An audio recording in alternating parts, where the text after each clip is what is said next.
sõlme teha, nii et harjutage tänasel kust. No mulle jäi meelde, et need kuldsed, need on väga, maksavad väga palju.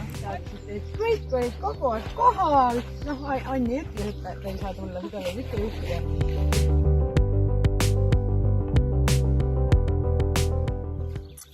Valisin luua sellepärast, et ei olnud mingit kodused töid või niimoodi, ei pea midagi õppima väga. Kõige rohkem tuligi mootorsaja pärast seda proovida. No ei osanud mitte midagi.